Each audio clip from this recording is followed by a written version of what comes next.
guys, welcome back to my channel. If you're just stumbling on this video and you haven't hit the subscribe button or you haven't seen any of my content prior to this time, please subscribe. Thank you very much. And if you're a returning subscriber, thank you for watching this video today.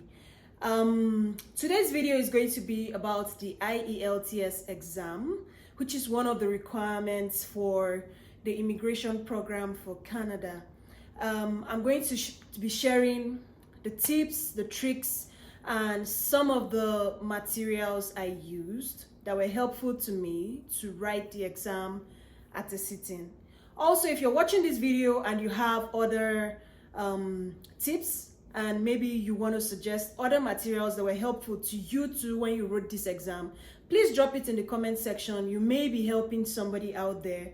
Who knows? So please just drop a comment. Let us know what materials you used to write your exam, what tips you were able to use. That's if I didn't mention them in this video. But overall, thank you for stopping by today. Please remember to hit the subscribe button. So I recently relocated to Canada. Am I supposed to say recently again? I mean, I'll soon be a year in Canada, and I came through the federal skilled worker route, and one of the requirements for coming through that route is acing your IELTS exam, or at least getting the minimum threshold for the scores in the IELTS exam, which is an 8 in listening and then a 7 in writing, reading, and speaking. And then over time, I've had people reach out to me to get some of the materials I used, and I've lost count of how many persons have been able to point to the direction of the materials I used, and it's been really, really helpful to them. Now, this could apply to both the general and the academic IELTS. However, I think each of them have their tips and tricks, but I'm going to be emphasizing more on the general IELTS today, because that's the one I wrote, that's the exam I wrote, and that's the requirement that is needed to migrate through the federal skilled worker pathway. Now, there was a pause in the draw. If you're in the pool right now, you'll know that there was a pause. If you're yet to get to the pool, of course, this exam applies to those who are yet to get in the pool since it's a requirement. Now, there was a pause in December, but Canada just resumed again, and there was a draw a few days ago, January 11th, and they pulled out 7 people from the pool. So for you to get to that point, you have to cross all of the requirements, from your job experience to your education to the IELTS and all of that. But the emphasis of this video today is about the IELTS exam, and I'm just going to be sharing maybe useful tips and where you should go to get materials that could help you if you're struggling, or if you're looking to write the exam and you don't want to write it several times before acing it at a go. I'm going to start with the first person I used. As I state the names of these people, I'm going to write it across the screen as well, so it's easy for you to locate them, as well as the materials they share about the exam. So the first person I'll point to is Chris Bell. His name is Chris Bell. My friend pointed me to this person on Facebook, and he carries out the 3-day IELTS Advantage course. It's a free course, and trust me, it's really, really valuable. You just type out Chris Bell IELTS Advantage exam. It's a 3-day course. He goes through the details of the writing aspects of this exam with you, because contrary to what you think, the IELTS exam is not like the regular comprehensive essays and all of those letter writings you write back in school. Of course, writing a letter will follow a similar pattern. However, there are certain tips and certain ways you're supposed to write when it has to do with the IELTS exams. There are many different segments you need to know. There are certain things you need to learn and understand so that you're able to write this exam at a sitting. So Chris Bell takes you through all of these tips and tricks. He takes you through how to write your essays, how to summarize the introduction, how to go into the first, second paragraph, and then the conclusion.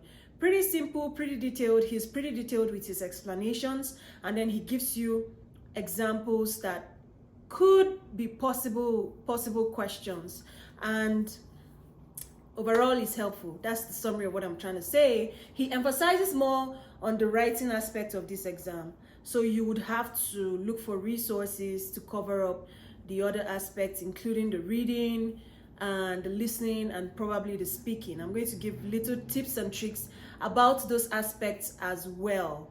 Now, you'll find him on Facebook. Like I said, you register for the course. He's going to send you an email, and then you'll know when the course is going to start. Just take your time, take the course, and it's really valuable. It's also free, so you're not losing anything. In fact, you're gaining, and it's just his way of giving back, I guess. I think he has also worked with British Council with respect to the IELTS exam, so he knows all of the tricks that you need for this particular exam. The second person I'm going to talk about is IELTS Liz. Like I said, I'm going to write the name across this video so it's easy for you to find. She has a website as well as YouTube channels where she gets to describe what is expected of you in this exam. She breaks down all of the different aspects of the exam, from the writing to the reading and all, so that you're abreast with what you need to know before the exam day.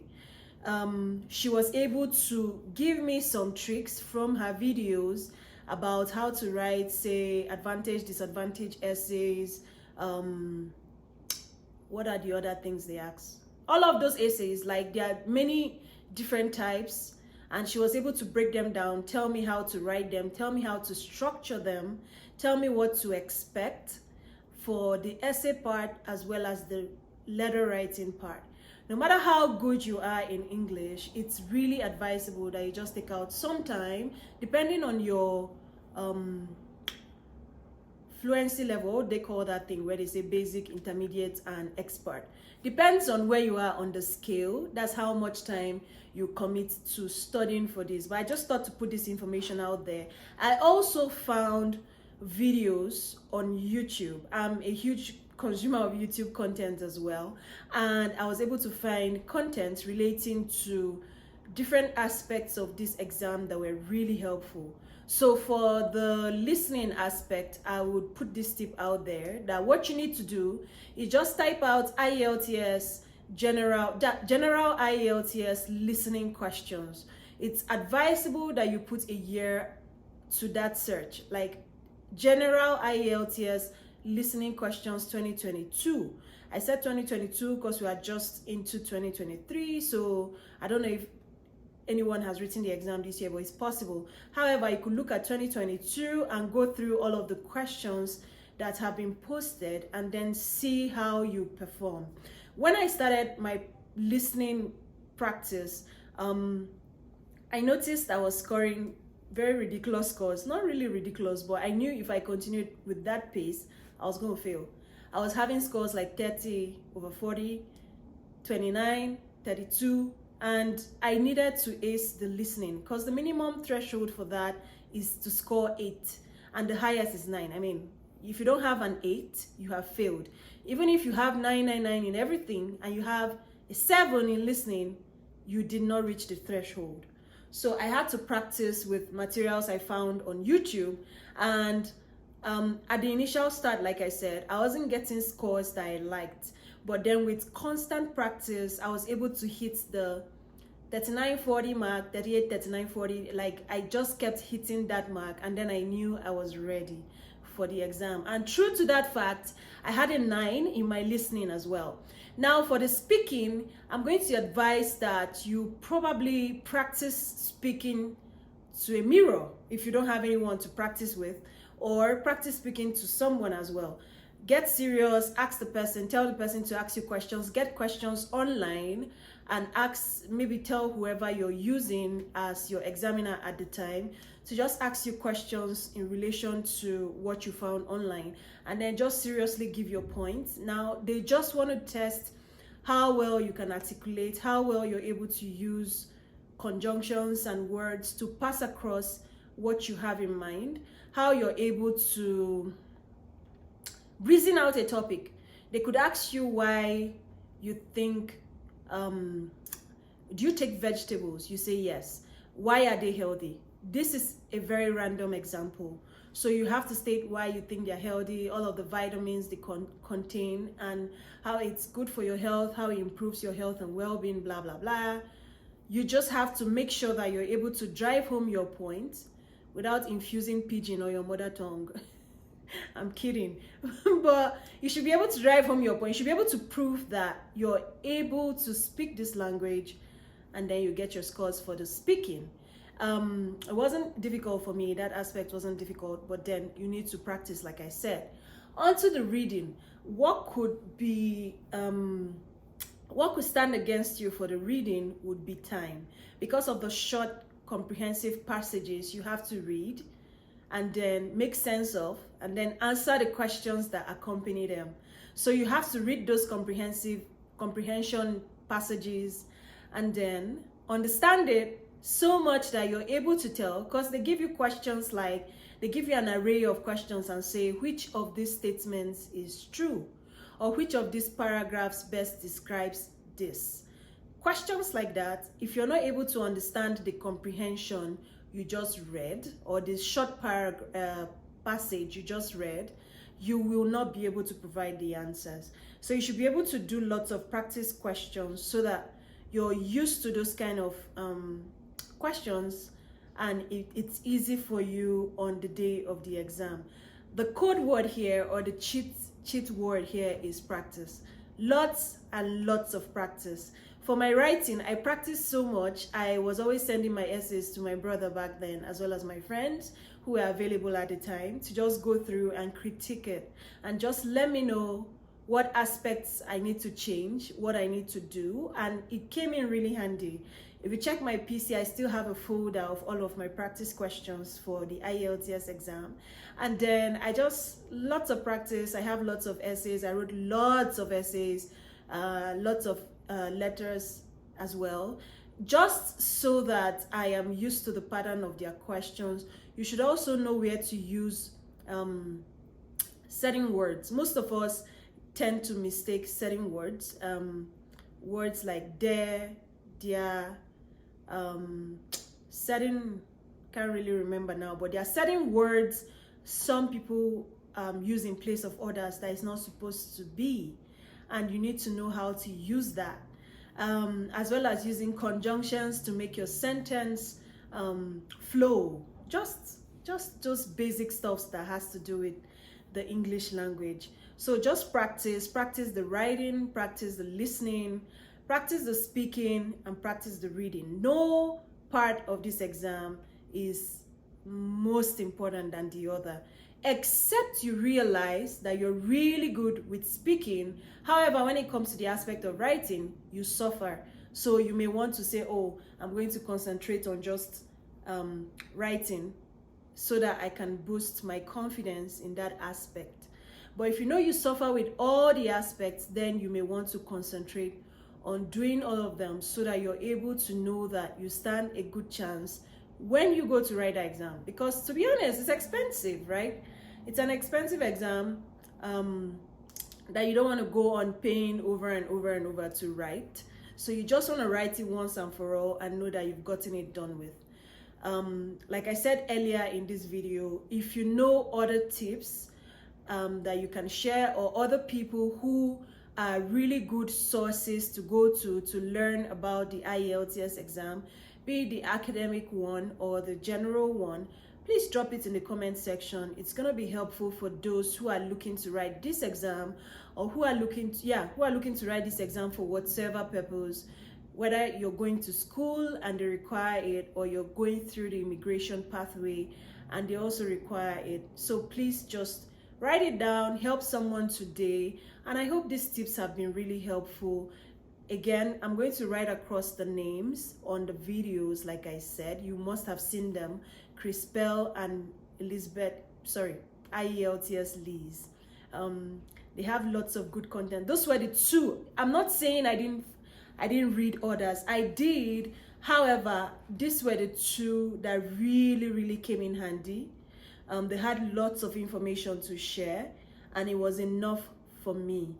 So I was able to study just those two, use the materials they shared, and then I was able to be grounded enough for my exam. Another thing that helped was study groups. So I have a friend who is also here, and I remember we studied a lot together. We time ourselves. Yes, for the listening, it's advisable that you time yourself as well.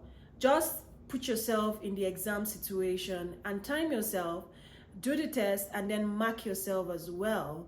And if you failed it, fail yourself, because you'll be doing yourself a great disservice if you pass yourself and you know you actually failed that question. It's a way of helping you to improve. Fail it and then start again and know that, okay, I'm improving with time.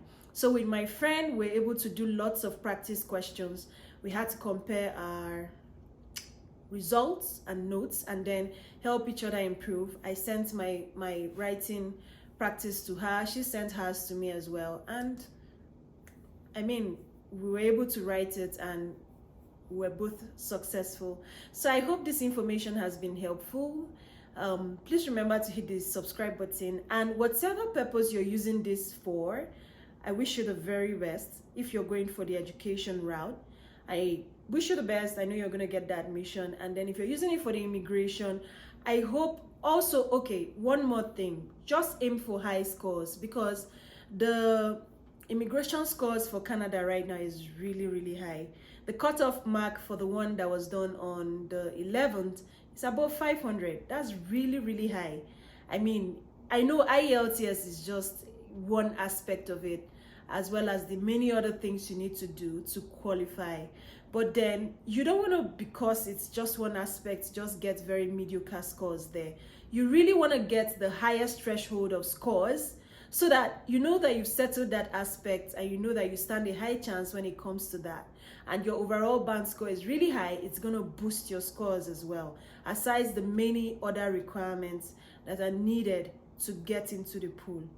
I am wishing you all the best, and I hope that as you pay for the exam and you use these tips, you pass it and use it for whatever purpose you're using it for. Please remember to hit the subscribe button, and thank you for watching. I'm always at a loss for words on what to say towards the end of my video. So thank you for watching. Please hit the subscribe button. Thank you, and look out for the next video. Yeah, thank you. Bye.